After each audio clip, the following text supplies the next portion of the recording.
The Minnesota Timberwolves are now down 2-0 after suffering a tough loss late last night, 113-122 against the Denver Nuggets. Question marks have surrounded the team all season long ever since the Rudy Gobert trade became official last summer. D'Angelo Russell was shipped out at the trade deadline with Mike Conley joining the team in return. A lot of moving pieces, with what felt like not enough time to figure it all out. The Wolves are having an identity crisis, and now their backs will be against the wall as they head back home to Minneapolis. Game 1 was an absolute disaster for the Timberwolves as they got ran out of the gym, losing 109-80, but I thought Game 2 went a lot better for them. At one point in the second quarter, the Timberwolves found themselves down 21 points with 5 minutes remaining in the half.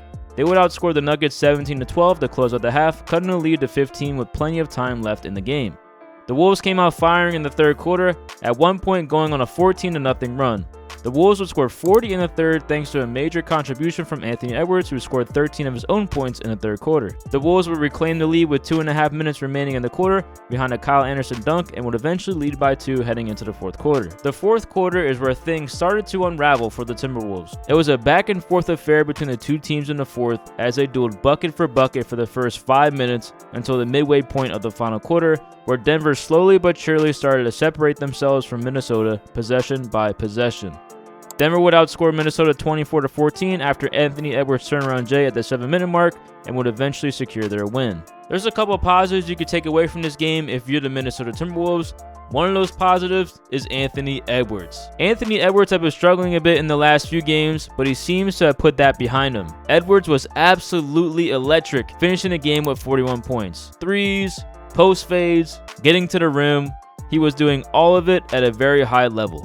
Unfortunately for Minnesota, his performance alone would not be enough to secure a win.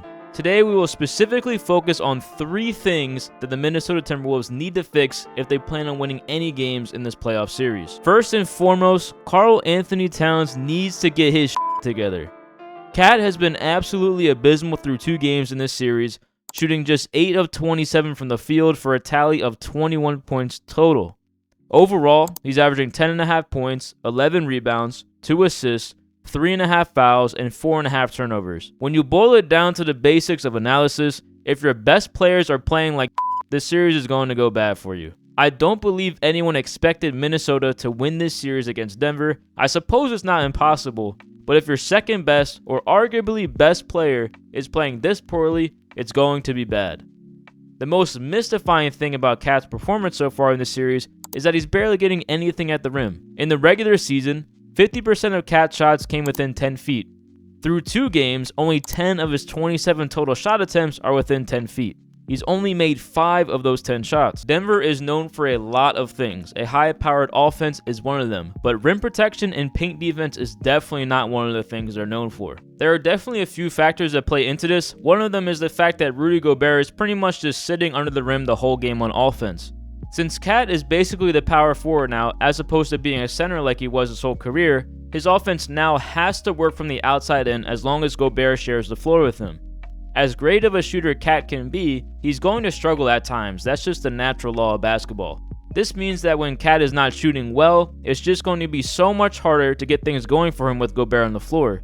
Truthfully, the starting lineup that Minnesota likes to run, or has to run, has a hard ceiling that depends on Cat spacing the floor. If he's not hitting, the offense can get ugly and he becomes much less useful, which has been the case in this series. I'd also wager a big part of those struggles is the fact that Cat only played 29 games in the regular season, which means not an ample amount of time to get adjusted to playing with Rudy Gobert, and also really no time at all to play with their new point guard, Mike Conley. In my personal opinion, there will just never be enough time to make this work because the fit is just straight up bad.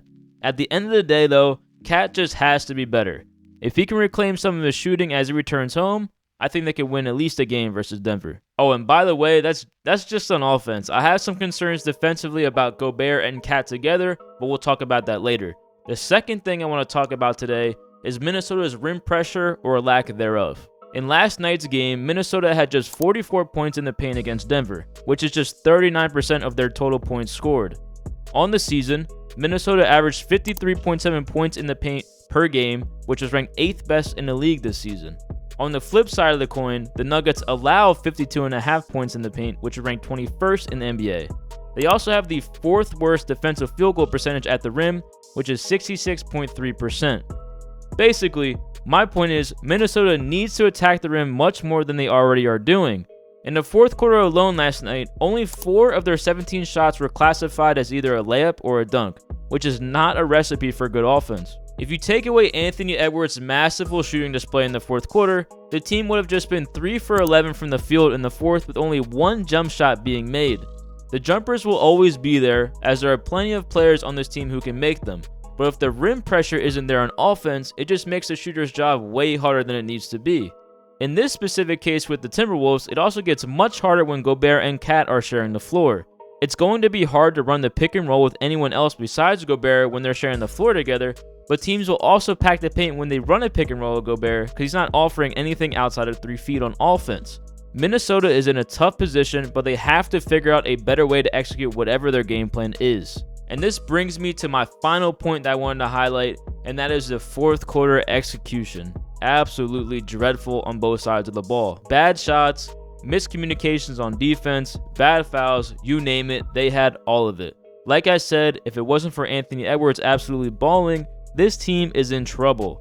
Let's take a quick run through the fourth quarter. Jamal Murray is posted up here as he drives baseline. Edwards comes to help and forces the pass. Instead of being a pass away, Cat is in no man's land ball watching, which allows the open 3 for Denver. Immediately the following possession, instead of getting into the offense, Cat pulls from 28 feet 5 seconds into the shot clock and he barely misses. This is where I find the Cat and Gobert combo defensively very problematic. Jokic runs a snug pick and roll with Gordon as the roll man. Cat quickly finds himself out of position. Gordon recognizes that and slips the screen for the easy lob. Anthony Edwards gets doubled and swings around the arc until it finds Alexander Walker. He drives around his defender and tries to lob it to Gobert, but the pass was bad and Rudy was far too under the rim to really make a play on it. On this possession, we see the real weakness of Gobert. Gobert is inexplicably dropped behind the free throw line, letting a red-hot Jamal Murray roam free for an easy 3. The following possession is more of the same. Gobert gets stuck in space and drop coverage and can barely even get a hand up against Murray as he sinks the mid-range jumper. That would cap off a 15-4 run and would force Minnesota into a timeout. This would be where the game really got out of reach for the Wolves. On this possession, Gobert and Conley miscommunicate and Gobert comes up way too high on the hedge. Gobert gets back into the play way too late and Jokic connects on the easy lob to Gordon. Like I said before, having 2 big men who are slow-footed playing together on defense is a nightmare, as any good offense can punish them even if they are slightly out of position because they are just not quick enough to recover. If you're playing with this liability on defense, you better be lighting the world on fire on offense, which is not what they have been doing. Finch is faced with a tough lineup decision if he wants to win any games in this series.